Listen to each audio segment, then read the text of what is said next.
Hello डिएवियंस, चलिए social science के chapter number 1 को रिवाइज करते हैं। ये एक शॉर्ट वीडियो रहने वाला है जिसमें कि कम समय में हम लोग पूरे चैप्टर को रिवाइज कर लेंगे, जो कि आपके बोर्ड्स एग्जाम के लिए बहुत हेल्पफुल रहने वाला है। इस चैप्टर के सारे इंपॉर्टेंट क्वेश्चन आंसर आपको इस वाले बुक में मिल जाएंगे।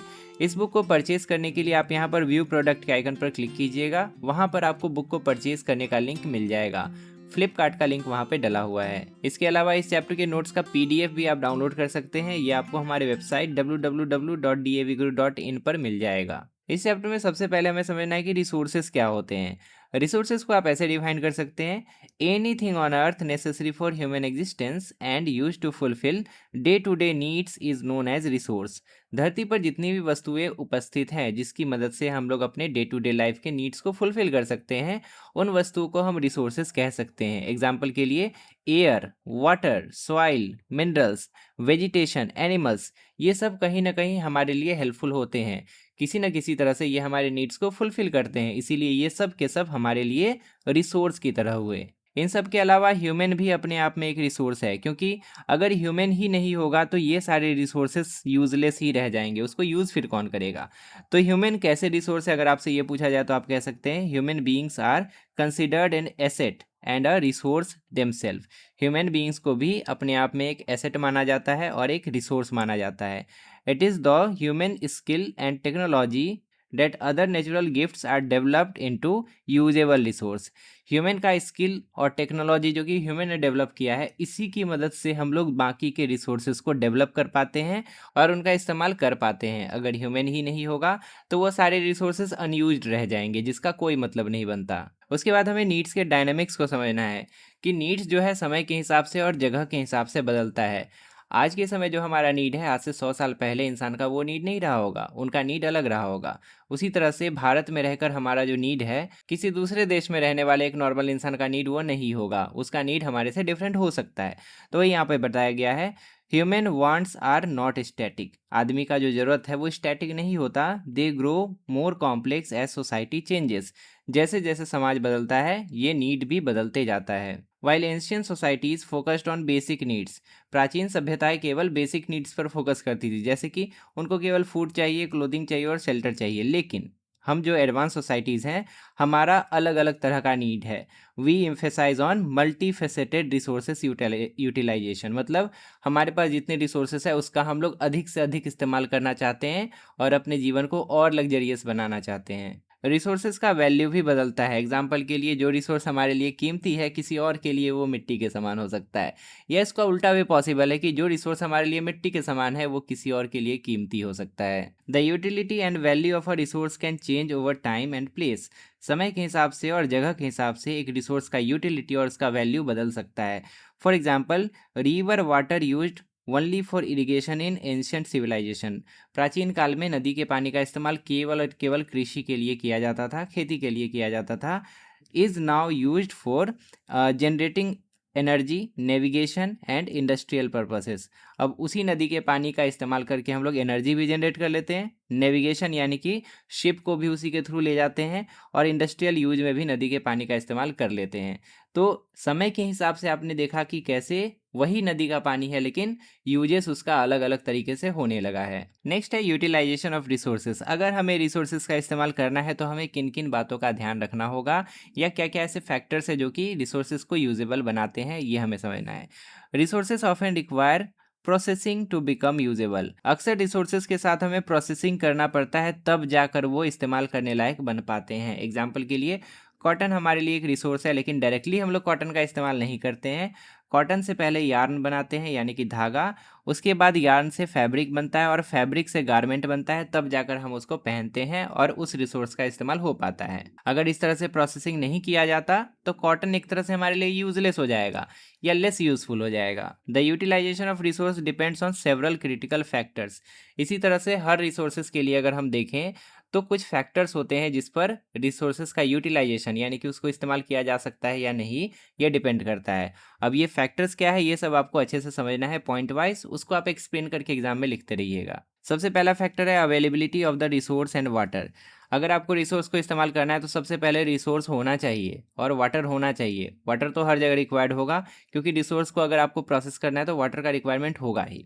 Human skill and availability of skilled labour, आपके पास ह्यूमन स्किल होना चाहिए, स्किल्ड लेबर आपके पास होना चाहिए, तभी आप रिसोर्सेज को यूजेबल बना पाएंगे। नेक्स्ट है अवेलेबिलिटी ऑफ कैपिटल यानी कि मनी, आपके पास पैसे होने चाहिए तभी आप ये सब जुगाड़ पाएंगे।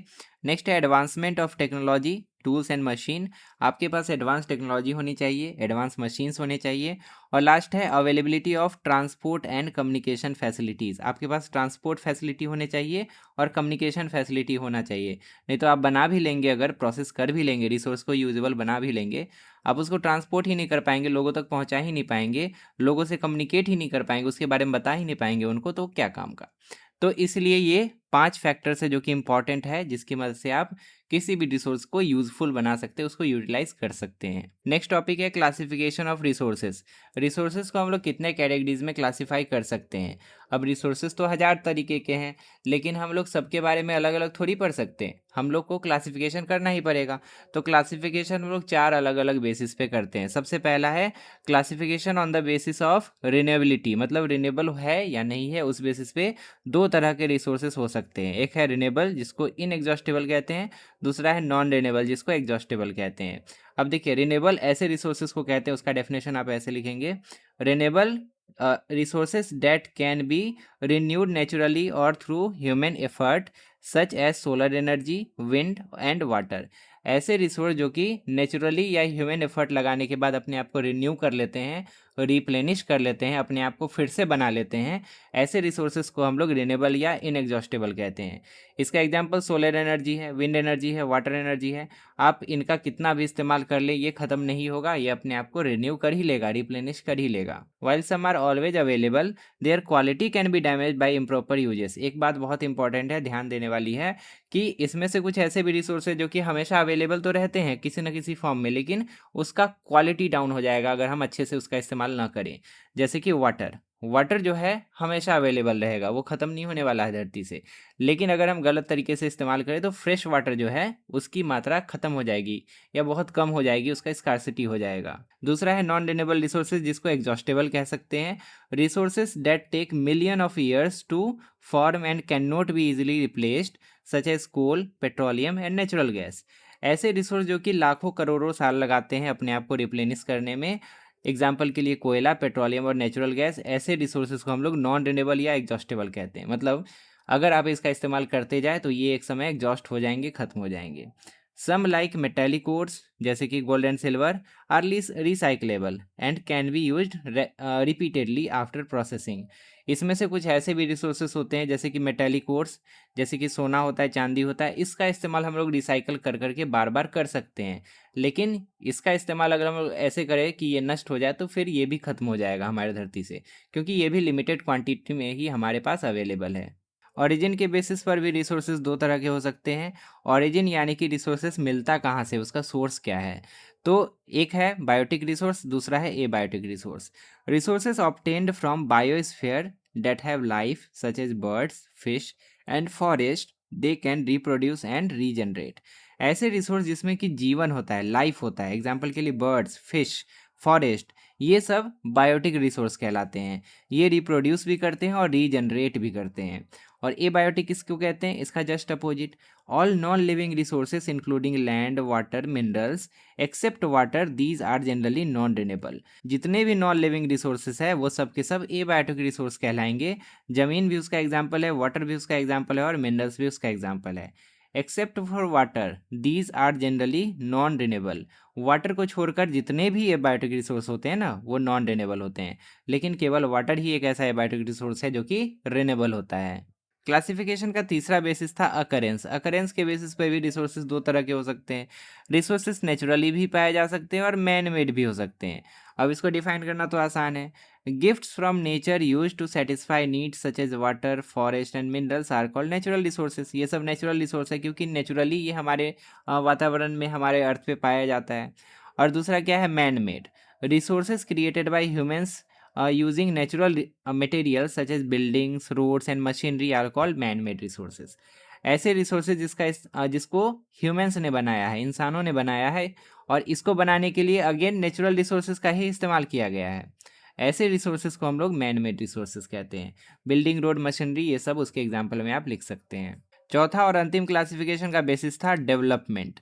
डेवलपमेंट के बेसिस पे दो तरह के रिसोर्सेस हो सकते हैं, पोटेंशियल रिसोर्स और एक्चुअल रिसोर्स। पोटेंशियल रिसोर्स ऐसे रिसोर्स को कहते हैं जिसके बारे में अभी हमें अच्छे से पता नहीं है, मतलब अभी तक हम लोग उसके बारे में रिसर्च ही नहीं किए हैं, सर्वे ही नहीं किए हैं, और उसका इस्तेमाल अभी तक हम लोग नहीं कर पाए हैं। और एक्चुअल रिसोर्स जिसका इस्तेमाल अभी हम लोग कर पा रहे हैं, वो एक्चुअल में आएगा। तो इसको आप लिखेंगे, पोटेंशियल रिसोर्स के बारे में लिखेंगे, resources available in a country but not yet fully utilised. मतलब कंट्री में अवेलेबल तो है लेकिन उसका इस्तेमाल अभी नहीं किया जा सकता है, नहीं किया जा चुका है। एग्जाम्पल के लिए petroleum in the Himalayas, Himalaya के नीचे पेट्रोलियम है लेकिन उसका इस्तेमाल हम लोग नहीं कर पाए हैं अभी तक, तो वो पोटेंशियल रिसोर्स में आएगा। They require detailed survey to estimate quality and quantity. उसके लिए हमें डिटेल्ड सर्वे करना पड़ेगा, तभी हमें क्वालिटी और क्वांटिटी का पता चलेगा, तभी हमें पता चलेगा कि वहाँ से प्रॉफिट के साथ उसको निकाला भी जा सकता है कि नहीं। और एक्चुअल में क्या आएगा, resources that have been thoroughly surveyed. ऐसे रिसोर्स जिनका सर्वेइंग कर लिया गया है, हमें पता है कि कितना क्वांटिटी में वो अवेलेबल है वहाँ पे और उसका क्वालिटी क्या है, with their quantities ascertained and being currently utilized based on available technology। उनका क्वालिटी क्वांटिटी हमें पता है और अभी के टेक्नोलॉजी से हम लोग उसको टैप कर पा रहे हैं, उसका इस्तेमाल उसको निकाल के कर पा रहे हैं। इस चैप्टर का सबसे अंतिम टॉपिक था sustainable development and conservation. Sustainable development का सीधा मतलब ये होता है कि आप डेवलपमेंट ऐसे कीजिए कि इन्वायरमेंट को नुकसान न हो। अगर आप ऐसे डेवलपमेंट कर रहे हैं, it is called sustainable development. और कंजर्वेशन का मतलब हुआ कि आप चीज़ों को ऐसे इस्तेमाल कीजिए ताकि फ्यूचर जनरेशन के लिए भी वो चीज़ बचा रहे। तो ये दो लाइन आपको अच्छे से याद रखना है, आप दोनों को अच्छे से एग्जाम में डिफाइन कर पाएंगे। अब चलिए रीड कर लेते हैं। Sustainable development, development that meets current needs without damaging the environment. ऐसा डेवलपमेंट जो कि हमारे नीड्स को फुलफिल कर दे बिना इन्वायरमेंट को डैमेज किए, और compromising the ability of future generation to meet their own needs. और फ्यूचर जनरेशन के साथ भी बिना कॉम्प्रोमाइज़ किए, ऐसा नहीं कि फ्यूचर जनरेशन के लिए हम लोग कुछ छोड़े ही नहीं। अगर हम इस तरह का डेवलपमेंट करते हैं, that is called sustainable development. Conservation क्या होता है, the sustainable and optimum utilization of resource. मतलब आप रिसोर्सेज का सस्टेनेबल तरीके से, मतलब उसका बिना मिसयूज़ किए इस्तेमाल कर रहे हैं, और ऑप्टिमम यूटिलाइजेशन कर रहे हैं, मतलब जो भी रिसोर्स है उससे मैक्सिमम आउटपुट आप ले रहे हैं। इस तरह से जब आप यूज़ करते हैं, it involves reducing wastage and using resource efficiently. इसमें क्या आता है, आप वेस्टेज को कम करेंगे और रिसोर्सेज का इस्तेमाल एफिशिएंट तरीके से करेंगे। इसी को हम लोग कहते हैं कंजर्वेशन। मतलब एक तरह से आसान भाषा में बोलें तो रिसोर्सेज को आपको ऐसे इस्तेमाल करना है कि आपका नीड भी फुलफिल हो जाए और फ्यूचर के लिए वो बचा भी रहे। नेक्स्ट है 5R प्रिंसिपल। इसकी मदद से हम लोग सस्टेनेबल डेवलपमेंट भी कर सकते हैं और कंजर्वेशन भी कर सकते हैं। A framework for saving the earth from deterioration. Earth को बर्बाद होने से बचाने के लिए हम जो फ्रेमवर्क फॉलो कर सकते हैं, date is called 5R principal. इसमें एक आर का मतलब होता है रिड्यूस, दूसरा reuse, recycle, refuse and rethink. Reduce मतलब रिसोर्सेज का इस्तेमाल कम से कम कीजिए। रीयूज मतलब अगर आप रिसोर्स का इस्तेमाल दोबारा कर पा रहे हैं तो दोबारा कीजिए।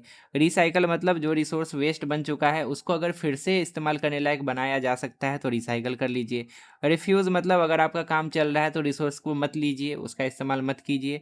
रीथिंक मतलब रिसोर्सेज का इस्तेमाल करने से पहले आप दोबारा सोचिए कि क्या सच में आपको उसका ज़रूरत है कि नहीं। इतना सब कुछ पढ़ने के बाद हमें पता चलता है कि अभी हमारे लिए अर्जेंसी का समय है। Rapid population growth has led to over utilization and degradation of resources like soil fertility. Population बहुत तेज़ी से बढ़ रहा है और रिसोर्सेज का ओवर यूटिलाइजेशन हो रहा है, मतलब ज़रूरत से ज़्यादा इस्तेमाल हो रहा है, जिसके कारण उसका डिग्रेडेशन हो रहा है, वो ख़राब होते जा रहा है, जैसे कि मिट्टी की उपजाऊ शक्ति घटते जा रही है। There is urgent need to balance population growth with resource planning and conservation. इसीलिए बहुत ज़रूरी है हमारे लिए कि हम लोग पॉपुलेशन ग्रोथ पर कंट्रोल करें और अच्छे से रिसोर्स का प्लानिंग करें और उसके कंजर्वेशन पे ध्यान दें। फाइनली हमने पूरे चैप्टर को रिवाइज कर लिया। इस चैप्टर का क्वेश्चन आंसर आपको इस वाले बुक में मिल जाएगा। व्यू प्रोडक्ट के आइकन पर क्लिक कीजिएगा और बुक को परचेज कर लीजिएगा। लेफ्ट साइड में क्लिक करके आप सोशल साइंस का प्लेलिस्ट ओपन कर सकते हैं, वहाँ पर आपको ऐसे ही हर चैप्टर के रिवीजन वीडियोस मिल जाएंगे। और राइट साइड में क्लिक करके आप अगला वीडियो देख सकते हैं। फिलहाल इस वीडियो में इतना ही, मिलते हैं अगली क्लास में एक नए चैप्टर के साथ। तब तक के लिए अपना ध्यान रखिए और अच्छे से पढ़ाई करते रहिए।